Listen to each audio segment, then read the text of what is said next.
O tema é discipulado, um ato de amor. Então vamos ler a passagem bíblica, Atos capítulo 9, versículos 20 até o 39.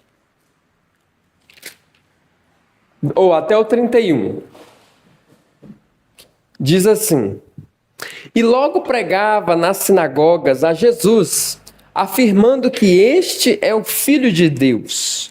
Ora, todos os que ouviam estavam atônitos e diziam: Não é este o que exterminava em Jerusalém os que invocavam o nome de Jesus? E para aqui veio precisamente com o fim de os levar amarrados aos principais sacerdotes? Saulo, porém, mais e mais se fortalecia e confundia os judeus que moravam em Damasco, demonstrando que Jesus é o Cristo. Decorridos muitos dias, os judeus deliberaram entre si tirar-lhe a vida. Porém, o plano deles chegou ao conhecimento de Saulo. Dia e noite guardavam também as portas para o matarem. Mas os seus discípulos tomaram-no de noite e, colocando-o num cesto, desceram-no pela muralha. Tendo chegado a Jerusalém, procurou juntar-se com os discípulos. Todos, porém, o temiam, não acreditando que ele fosse discípulo. Mas Barnabé, tomando-o consigo, levou-o aos apóstolos e contou-lhes como ele vira o Senhor no caminho e como este lhe falara, e como em Damasco pregara ousadamente em nome de Jesus. Estava com eles em Jerusalém, entrando e saindo, pregando ousadamente o nome do Senhor. Falava e discutia com os helenistas, mas eles procuravam tirar-lhe a vida.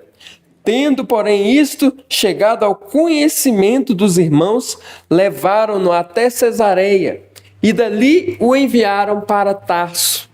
A igreja, na verdade, tinha paz por toda a Judeia, Galileia e Samaria, edificando-se e caminhando no temor do Senhor e no conforto do Espírito Santo, crescia em número. Então aqui nós vemos o episódio da conversão de Saulo. Saulo, que era um perseguidor dos cristãos, perseguidor do povo de Deus, agora ele tem um encontro com Jesus no caminho para Damasco e ele muda de vida, ele começa a pregar a palavra de Deus, ele começa a anunciar o evangelho de Jesus Cristo para as pessoas. E ele começa lá em Damasco mesmo, onde ele estava, ele começa pregando. Lá em Damasco ele é perseguido e aí ele vai para Jerusalém. Ele foge para Jerusalém e quando ele chega em Jerusalém, os discípulos de Jesus ficam com medo dele, não confiam nele à primeira vista. Por quê? Porque ele era um grande perseguidor do evangelho. Então eles ficam com medo de Paulo, mas aí aparece um homem que foi muito especial na vida de Saulo, que foi Barnabé. Barnabé foi muito importante na vida do apóstolo Paulo, porque quando ninguém confiava em Paulo, quando ninguém confiava em Saulo, o que aconteceu? Barnabé toma Saulo consigo, leva ele até os apóstolos, dá testemunho dele, dá testemunho da conversão dele, e então os discípulos passam a confiar em Saulo. Os discípulos passam a ter confiança em Saulo, e então ele passa a pregar o evangelho também na cidade de Jerusalém. E é perseguido lá, né? Nós, como vemos aqui, também passa a ser perseguido quando passa a pregar o evangelho em Jerusalém. Então, os irmãos levam ele para Tarso. Ele vai de volta para Tarso. E aí, nós vamos ver o desenrolar dessa história. Irmãos, esse texto é usado aqui para falar sobre o tema de discipulado, um ato de amor. A revista começa dizendo que Jesus é o maior exemplo de discipulado.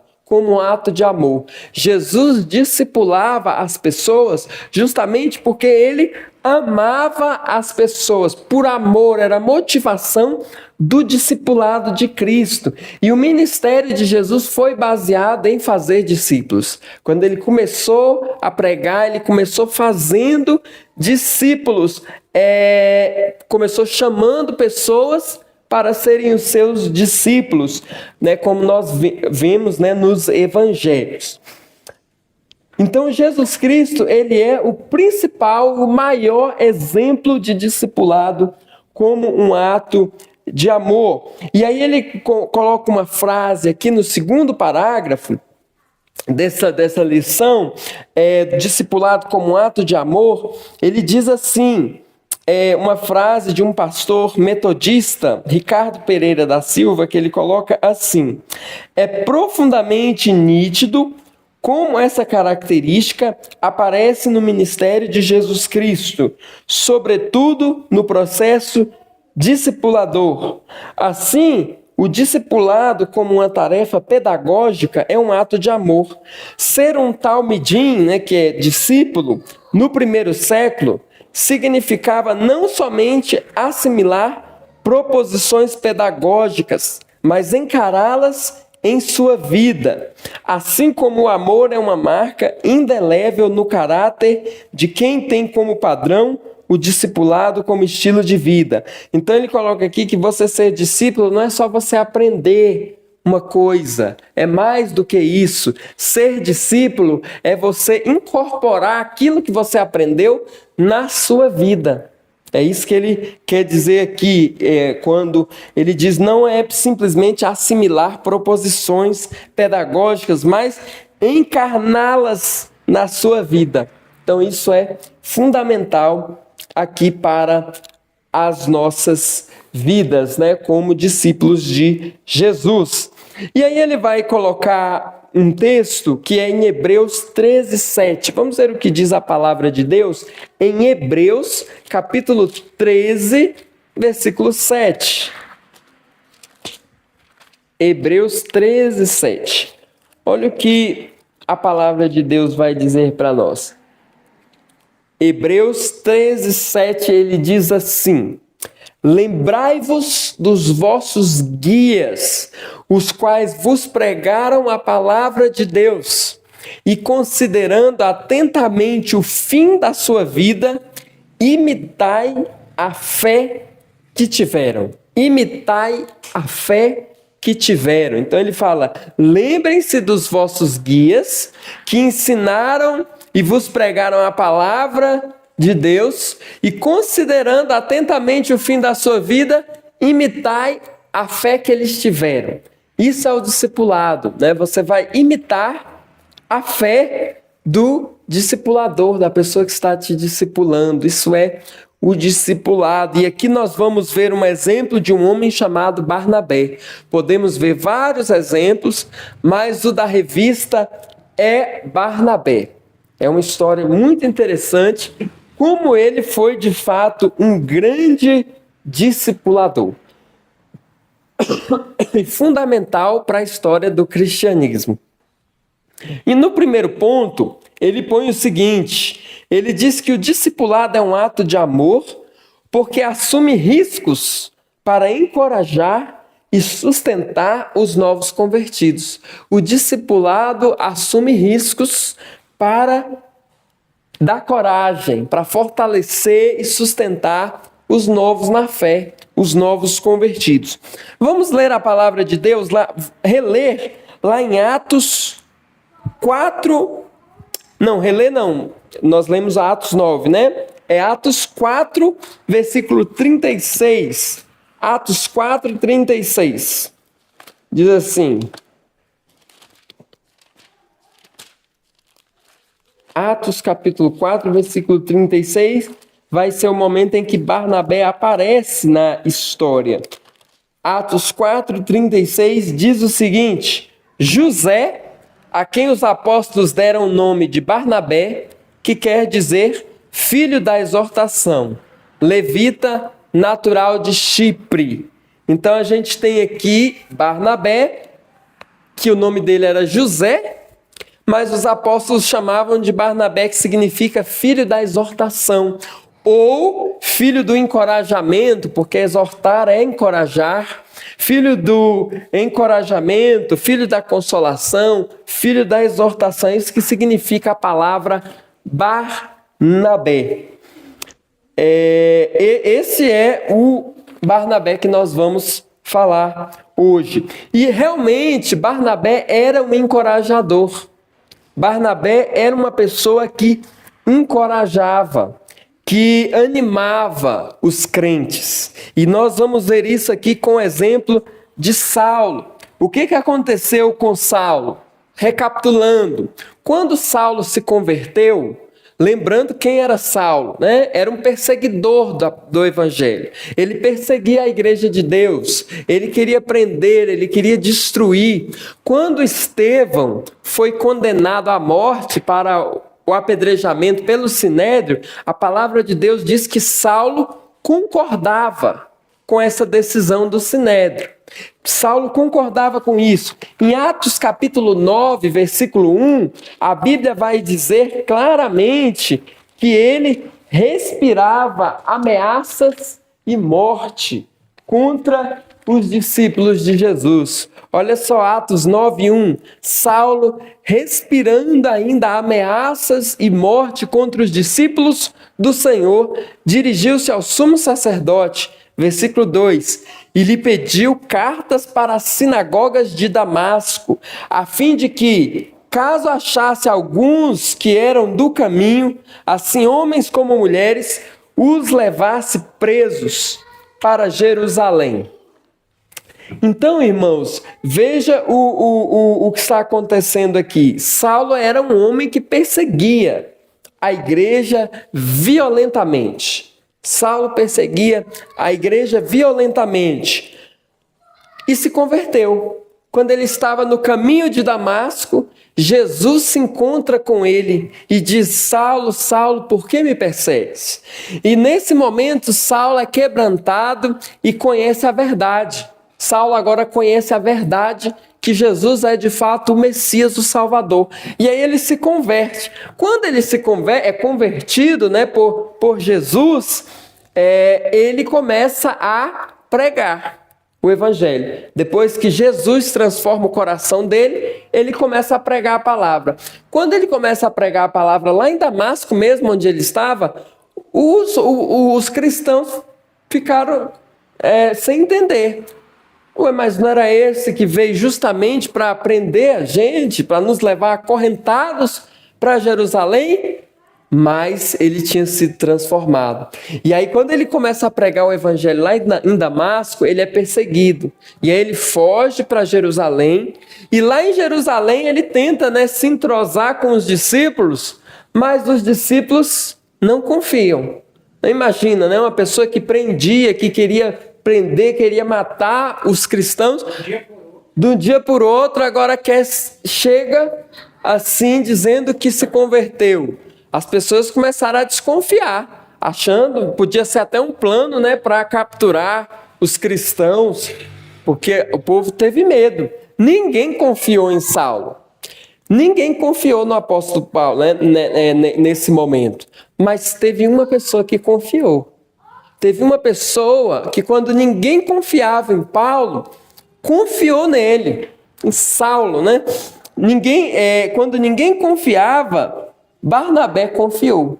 Diz a palavra de Deus que Barnabé toma Saulo consigo e apresenta Saulo para os apóstolos. Então Barnabé toma Saulo e leva para os apóstolos e fala: olha, esse aqui teve um encontro verdadeiro com Jesus. Esse aqui se converteu. Esse aqui estava pregando lá em Damasco, inclusive foi perseguido. Está vindo aqui fugido de Damasco.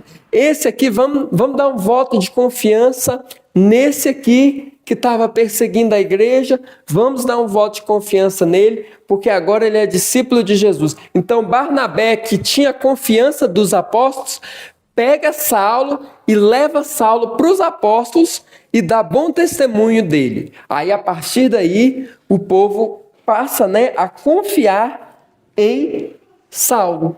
como cristão. Antes não confiava. Isso mostra, irmãos, que ninguém quis assumir riscos em relação a Paulo, mas Barnabé quis.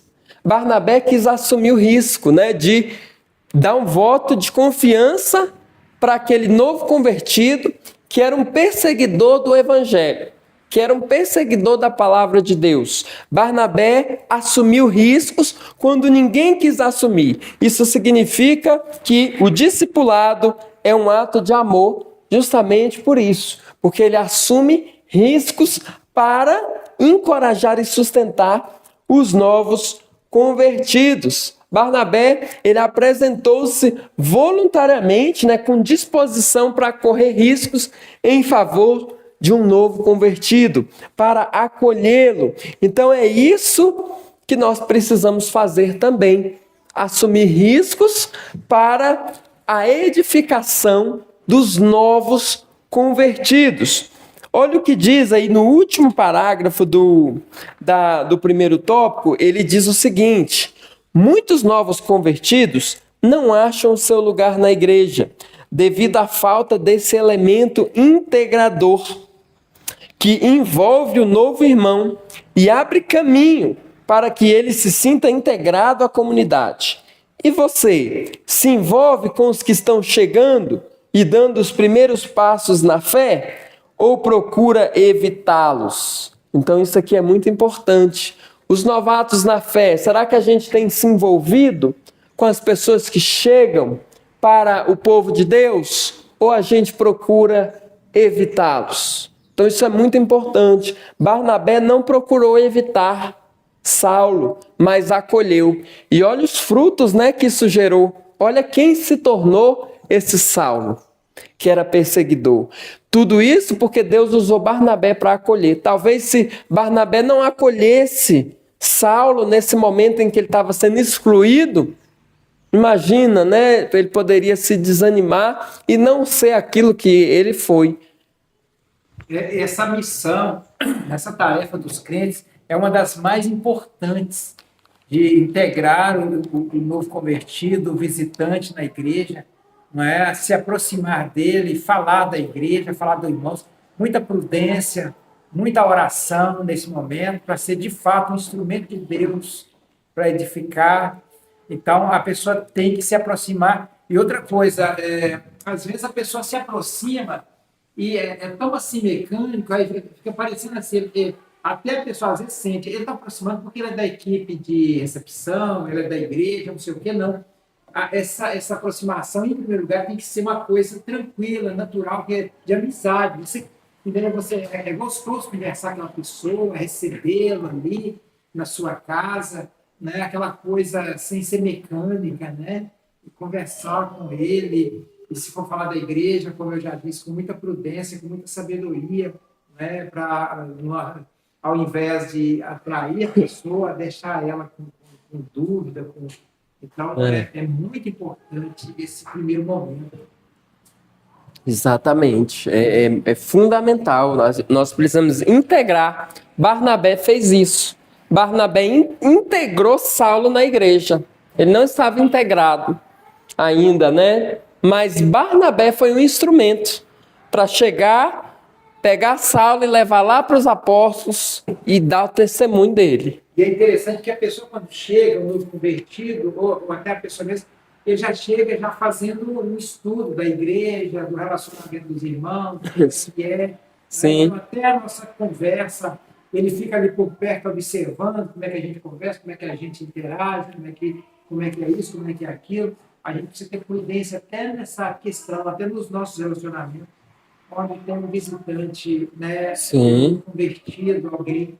Isso é fundamental, né? Fundamental, exatamente isso. Então, esse foi o primeiro tópico. Precisamos integrar os novos convertidos e não evitá-los, né? Não podemos evitá-los. Esse Machado quer uma oportunidade. Opa! O novo convertido, principalmente, deva saber como é que a gente conversa com ele. Senão a gente conversa uma coisa, ele acha que é de outra maneira. E ele alimenta aquilo que é diferente do que é que a gente está querendo passar para ele. Então tem que ter muita sabedoria. Muita sabedoria. Muita sabedoria, porque ele está novo na fé, ele está ali, qualquer coisinha, ele pensa de outra maneira, acha que é, né? Que a Bíblia diz, é aquele que servir de escândalo, né?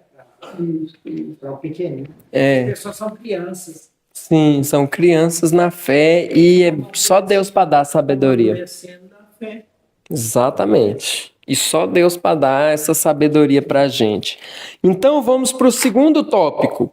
O discipulado é um ato de amor porque vê com bons olhos o potencial da graça de Deus. Agora nós vamos para um outro episódio envolvendo Barnabé, que ele viu com bons olhos o potencial da graça de Deus.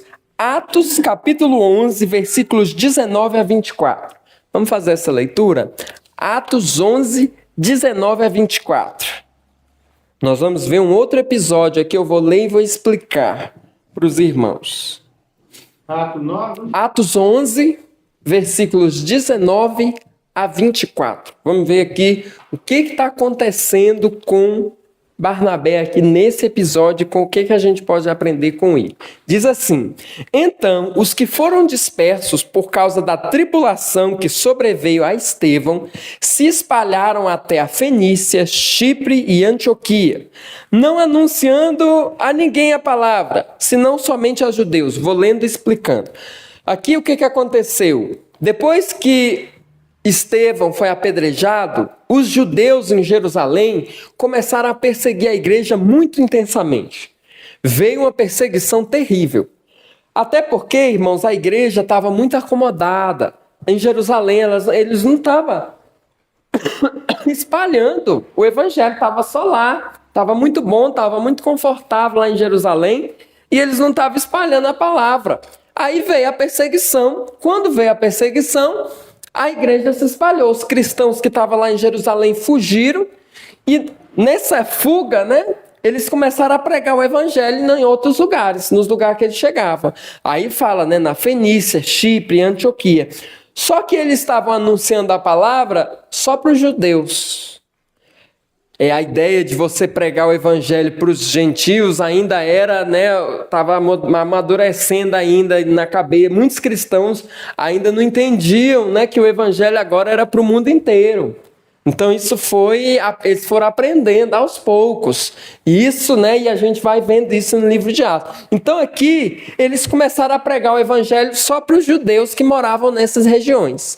Até que, olha o que acontece no versículo 20. Alguns deles, porém, que eram de Chipre e de Cirene, e que foram até Antioquia, falavam também aos gregos, anunciando-lhes o evangelho do Senhor Jesus. Então, olha só que interessante aqui. Alguns dos irmãos falaram assim: e se a gente pregar também para os gregos? Vamos pregar também para os gregos e não só para os judeus? E começaram a pregar o evangelho para os gregos em Antioquia, na cidade de Antioquia. Então eles começaram a pregar o evangelho também para os gregos. E aí olha o que acontece, versículo 21. A mão do Senhor estava com eles, e muitos crendo se converteram ao Senhor. Muitos crendo se converteram ao Senhor. Então eles começaram a pregar para os gregos lá em Antioquia, e muitos creram e se converteram ao Senhor. A notícia a respeito deles chegou aos ouvidos da igreja que estava em Jerusalém, e enviaram Barnabé até Antioquia. Então, voltando aí, lá em Antioquia eles pregaram e muitos creram. E aí formou uma comunidade grande de discípulos lá em Antioquia. E a fama disso foi para fora, Os cristãos lá em Jerusalém ficaram sabendo que em Antioquia estava formando uma comunidade grande de crentes. E aí eles falaram: não, vamos investigar isso aqui. Vamos ver o que está acontecendo. E aí eles enviaram quem para ir lá para Antioquia? Barnabé. Na linguagem que a gente usa, eles designaram, a gente pode dizer que eles designaram Barnabé como pastor da igreja de Antioquia. Ele foi designado pastor da igreja de Antioquia por Jerusalém. pelos irmãos que estavam lá em Jerusalém. Os líderes lá de Jerusalém designaram Barnabé como pastor da igreja de Antioquia. E aí olha o que acontece, versículo 23. Tendo ele chegado e vendo a graça de Deus, alegrou-se e exortava a todos que, com firmeza de coração, permanecessem no Senhor. Então, quando Barnabé chega e vê o que aconteceu em Antioquia, ele se alegra, ele fica feliz com a obra de Deus que é feita lá na cidade de Antioquia. E aí ele vai dizer, porque era homem bom, cheio do Espírito Santo e de fé, e muita gente se uniu ao Senhor. Barnabé era um homem bom, cheio do Espírito Santo e de fé, e muita gente se uniu ao Senhor. Então olha só que coisa interessante. Barnabé, quando ele vê que a igreja de Antioquia estava crescendo, a obra de Deus estava avançando, ele se alegra. O que nós aprendemos com isso? Barnabé, ele se alegrou em ver o agir de Deus em Antioquia. Quando ele chega lá em Antioquia e vê aquele tanto de gente que se converteu, aquele tanto de gente que aprendeu da fé, ele se alegrou, ele ficou feliz. O que nós aprendemos com isso? Que nós devemos nos alegrar quando vemos Deus agindo através de outras pessoas também, e não só através de nós. Então, irmãos, o que nós levamos para o nosso coração? A gente tem que se alegrar quando vê Deus agindo também através de outras pessoas, e não só através de nós. Às vezes a gente se alegra quando vemos Deus agindo através de nós, mas e quando Deus age através de outras pessoas? Nós nos alegramos também? Então, isso nós precisamos aprender. Barnabé se alegrou quando ele chega lá em Antioquia e vê aquele tanto de crente que se converteu com a pregação dos irmãos que estavam sendo perseguidos e fugiram, e que não era ele, mas era Deus agindo por meio de outros. Então ele fica feliz, ele se alegra. Os que desejam ver a igreja crescer devem vencer legalismo, preconceito e desconfiança. É isso que a revista vai nos ensinar. Precisamos disso, vencer legalismo, preconceito, desconfiança, porque existia uma certa barreira entre judeus e gentios. Mas esses cristãos aqui não olharam para essa barreira, falaram, vamos falar de Jesus para os gregos também. E os gregos também se converteram. E os gregos também foram para Jesus. E Deus agiu poderosamente. E muita gente se aderiu à igreja, ao povo de Deus. Olha só o que a revista diz, eu selecionei alguns trechos. No primeiro parágrafo ainda, ele vai dizer que Barnabé ele foi capaz de olhar com bons olhos e com um coração alegre o potencial da graça. A igreja de Antioquia era uma comunidade nova e imperfeita, mas esse irmão amoroso, Barnabé, foi capaz de perceber como a graça de Deus estava trabalhando na vida de todos aqueles que ali haviam sido chamados para serem discípulos de Jesus. Ele notou os ventos da graça soprando sobre aqueles gentios e procurou aperfeiçoá-los como discípulos. Aí aqui é interessante, quando Barnabé chega lá, ele encontra aquele grupo de novos convertidos na igreja de Antioquia. Ele encontra aquele grupo de novos convertidos na igreja de Antioquia e ele vai discipular aqueles irmãos, ele vai pastorear aqueles irmãos, ele vai edificar aqueles irmãos na fé. É isso que ele vai fazer. E nós vimos isso no versículo 23. Tendo ele chegado e vendo a graça de Deus, alegrou-se e exortava a todos que com firmeza de coração permanecessem no Senhor. Então ele exortava os irmãos de Antioquia para que eles permanecessem firmes na fé do Senhor Jesus Cristo. e assim nós vamos fazer. Uma coisa que eu gostaria de chamar a atenção dos irmãos é que o discipulador, ele precisa também ter paciência, né? A paciência é uma característica do discipulador. A paciência para com os discípulos de Jesus Cristo.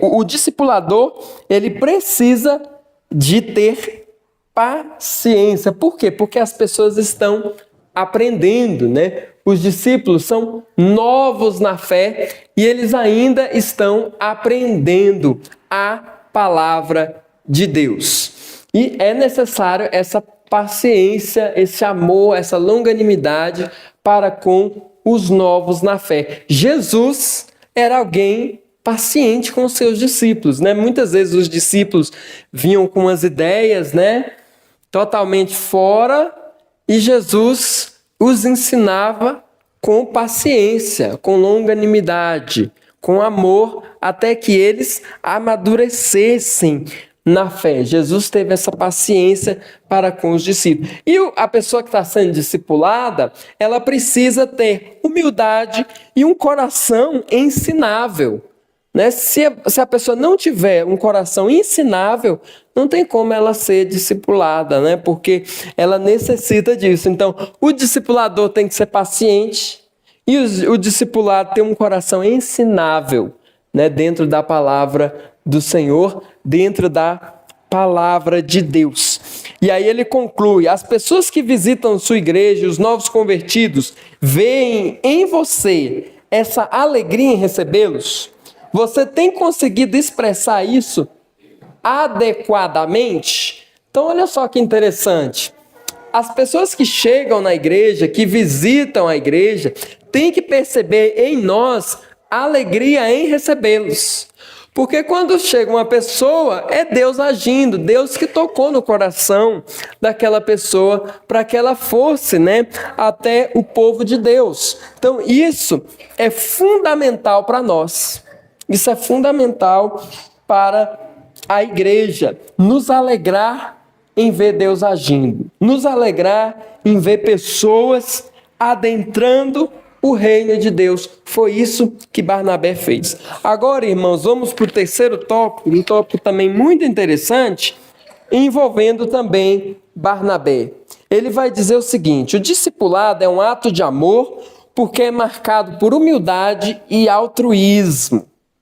Isso aqui é fundamental para a gente aprender. Vamos lá em Atos capítulo 11, versículos 24 a 26. Atos 11, 24 a 26 diz assim: porque era homem bom, cheio do Espírito Santo e de fé. E muita gente se uniu ao Senhor. E partiu Barnabé para Tarso, à procura de Saulo.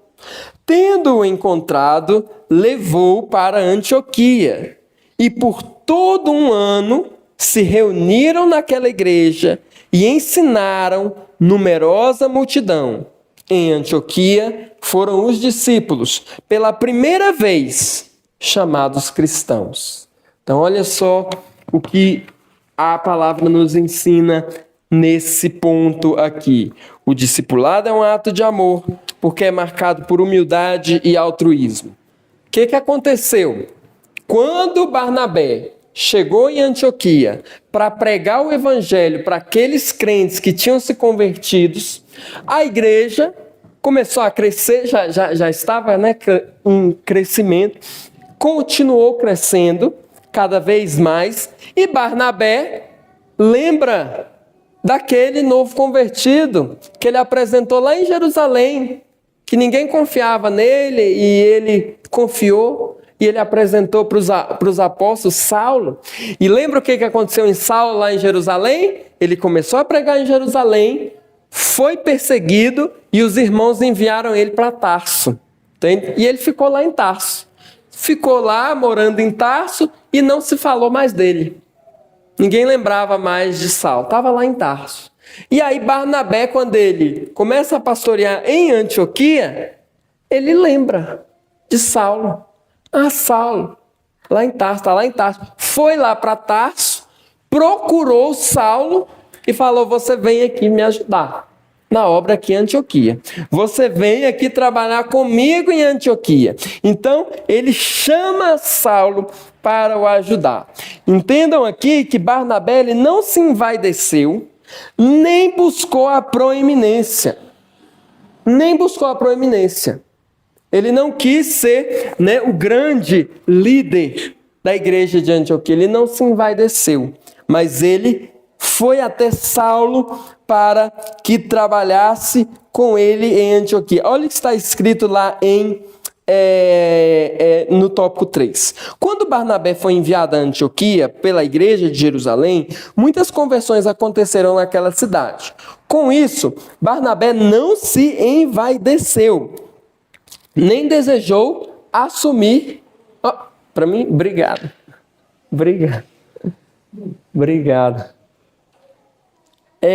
Barnabé não se envaideceu, nem desejou assumir o poder eclesiástico sobre essas pessoas, nem quis se firmar como líder proeminente naquela região da Síria. O que ele fez? Foi a Tarso em busca de Paulo. Entendeu que precisava de alguém ao seu lado para fortalecer a vida dos novos discípulos. Durante 1 ano, estiveram ensinando naquela cidade. A partir daí, Paulo foi se destacando e crescendo. Barnabé foi ficando à sua sombra, numa demonstração de verdadeira humildade. Daí em diante, percebe-se que Barnabé não se preocupava em ser reconhecido ou aclamado como um líder competente e famoso. Não buscou os holofotes para si, mas lançou Paulo no ministério. Então é isso que aconteceu. Durante esse ministério em Antioquia, Saulo foi se destacando no ministério e Barnabé foi humilde com relação a isso. E é interessante que na primeira viagem missionária de Paulo, quando ele sai Barnabé e Saulo. Mas no meio da viagem começa a ser Paulo e Barnabé, né? Paulo e Barnabé. Primeiro Paulo e depois Barnabé. Isso é interessante para a gente ver que Barnabé ele não buscava ser reconhecido ou aclamado, mas buscava fazer Jesus conhecido e investir em pessoas para fazer o mesmo. Ele queria fazer Jesus conhecido e investir em pessoas para fazer o mesmo. E aí olha o que está escrito. Paulo tornou-se um gigante da fé. Escreveu 13 das epístolas do Novo Testamento, enquanto Barnabé não escreveu nenhuma. No entanto, o discipulado de Barnabé foi extremamente relevante e decisivo na história da igreja. Foi um trabalho marcado pela humildade e pelo altruísmo. Que exemplo precioso para nós. Então, isso aqui a gente vê um grande exemplo de Barnabé, que foi, ele viu o potencial das pessoas e investia nessas pessoas. Ele viu o potencial de Paulo e investiu em Paulo, inclusive lá na igreja de Antioquia. E eu queria trazer para vocês, irmãos, um outro exemplo que Barnabé viu um potencial nessa pessoa e quis investir também, que é Marcos. Marcos, irmãos, ele tem, o nome dele era João, também chamado de Marcos. Foi quem escreveu o Evangelho de Marcos. E o Evangelho de Jesus, conforme escrito por Marcos. E Barnabé foi um grande exemplo na vida dele. Foi alguém que investiu nele. Dá uma olhada em Atos 13, versículo 13. Vamos acompanhar, vale a pena a gente ver isso. Atos 13, versículo 13. Diz assim: aqui estava a primeira viagem missionária de Paulo. Quem saiu para viajar? Saulo, Barnabé e Marcos. Foram os 3 que saíram. Mas olha o que acontece aqui no versículo 13. E navegando de Pafos, Paulo e seus companheiros dirigiram-se a Perge, da Panfilha. João, porém, esse João aqui é Marcos, né? João, porém, apartando-se deles, voltou para Jerusalém. Olha só que coisa, né, que Marcos fez. Os 3 saíram para falar de Jesus na primeira viagem missionária. E aí, no meio da viagem, Marcos abandona os 2, deixa os 2 lá e vai embora. Volta para Jerusalém. Falou, não, eu não vou enfrentar isso aí não. Eu vou embora. E deixou os 2 sozinhos e foi embora.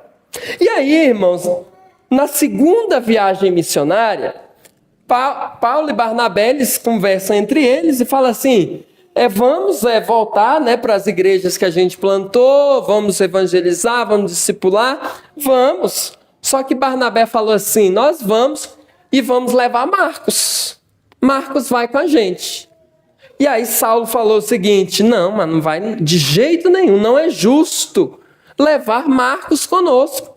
Porque na primeira viagem ele nos abandonou, a gente não pode levar Marcos com a gente de novo. Mas vejam, Barnabé, ele viu em Marcos um potencial. Mesmo ele tendo vacilado da primeira vez, Barnabé viu em Marcos um potencial. Mas Saulo não queria dar uma segunda chance. Não queria. E é interessante, né, que quando Saulo precisou de uma segunda chance, ele recebeu esse acolhimento de Barnabé. Agora Marcos precisava de uma segunda chance e Paulo não quis dar. E Barnabé falou, não, vamos chamar ele. E Paulo falou, não vai. Olha só, Atos 15, versículos 36 a 40. E veja o que acontece aqui. Atos 15, 36 a 40. Diz assim, alguns dias depois, disse Paulo a Barnabé, voltemos agora para visitar os irmãos por todas as cidades nas quais anunciamos a palavra do Senhor, para ver como passa. E Barnabé queria levar também a João, chamado Marcos. Mas Paulo não achava justo levarem aquele que se afastara desde a Panfilha, não os acompanhando no trabalho. E aí o que acontece? Houve entre eles tal desavença que vieram a separar-se. Então Barnabé, levando consigo a Marcos, navegou para Chipre. Mas Saulo, tendo escolhido a Silas, partiu, encomendado pelos irmãos a graça do Senhor. E passou a pregar pela Síria, Sicília, confirmando as igrejas. Então o que aconteceu? Barnabé queria levar Marcos. Paulo falou que não era justo. Os dois tiveram uma grande desavença. Barnabé e Saulo, né, que estavam trabalhando juntos lá na igreja de Antioquia, tiveram uma grande desavença entre eles. Por quê? Porque Barnabé queria investir em Marcos, dar uma segunda chance. E Paulo não achava justo. E Barnabé não concordou com isso. E os dois passaram a trabalhar separadamente. Eles se separaram. Paulo pegou Silas com ele e foi para a viagem missionária lá na região dessas igrejas, na Sicília. E Barnabé pegou Marcos e levou para Chipre.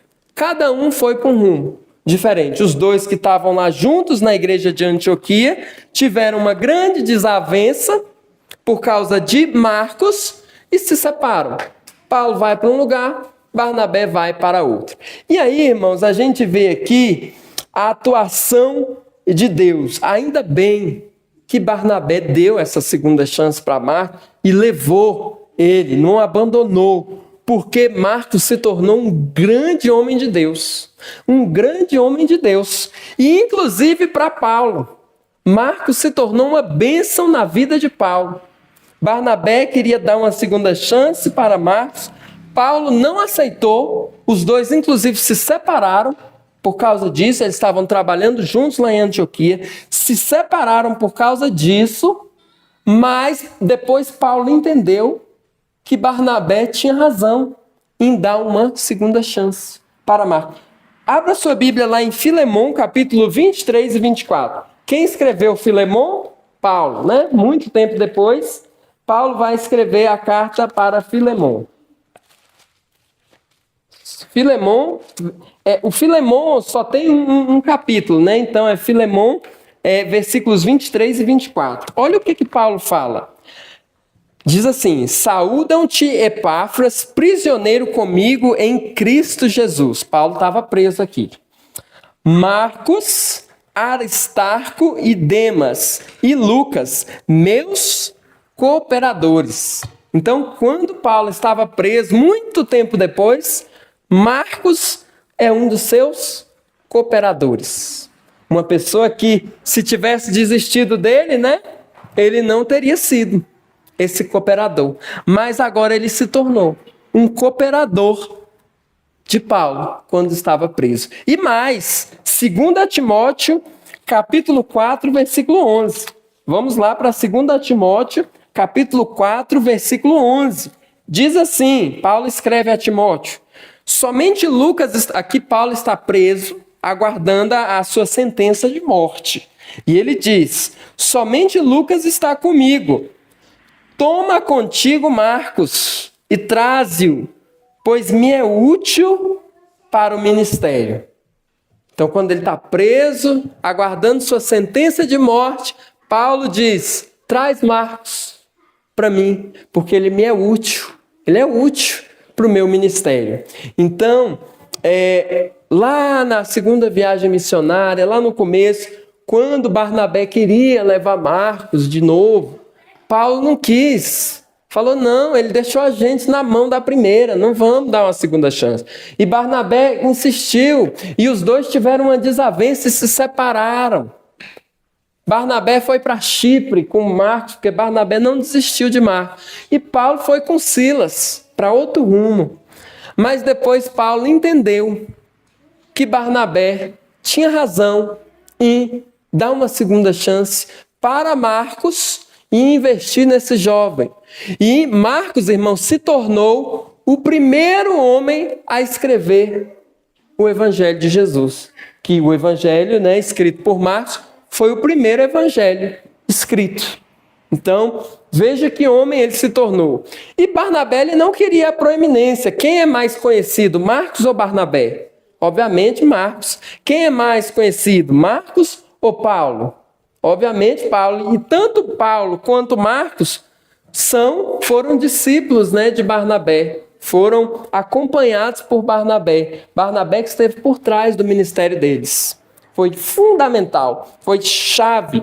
Então veja, irmãos, que Barnabé ele tinha esse coração de querer que as pessoas se desenvolvam, querer que as pessoas cresçam. Ele fez isso com Paulo, ele fez isso com Marcos, mesmo Paulo não concordando, ele fez isso com Marcos, deu uma segunda chance para Marcos, e depois Paulo, lá no futuro, entendeu, e Marcos se tornou um grande cooperador de Paulo no seu ministério.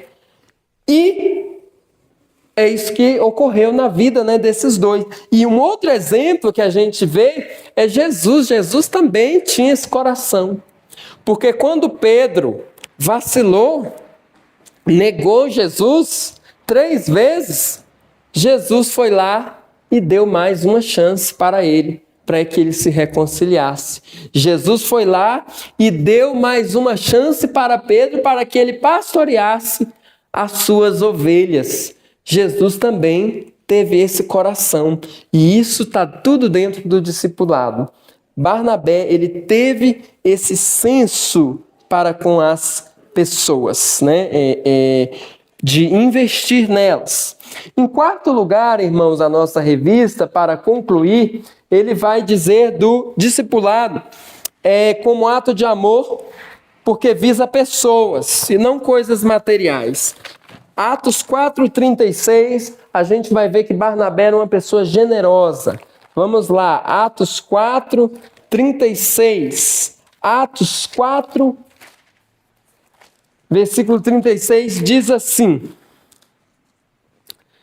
José, a quem os apóstolos deram o sobrenome de Barnabé, que quer dizer filho da exortação, levita natural de Chipre, como tivesse um campo, vendeu, trouxe o preço e o depositou aos pés dos apóstolos. Aqui a gente vê a generosidade de Barnabé. Olha o que a revista diz. Em Atos 4:36, Lucas registra que Barnabé vendera uma propriedade e colocar o valor correspondente à disposição dos apóstolos. Barnabé fez aquilo para socorrer aos necessitados da igreja de Jerusalém. Sua preocupação era investir em vidas. Ele demonstra que suas vidas são mais importantes do que bens materiais. O seu coração não estava subjugado ao dinheiro e às coisas materiais. Amava mais as pessoas do que propriedades.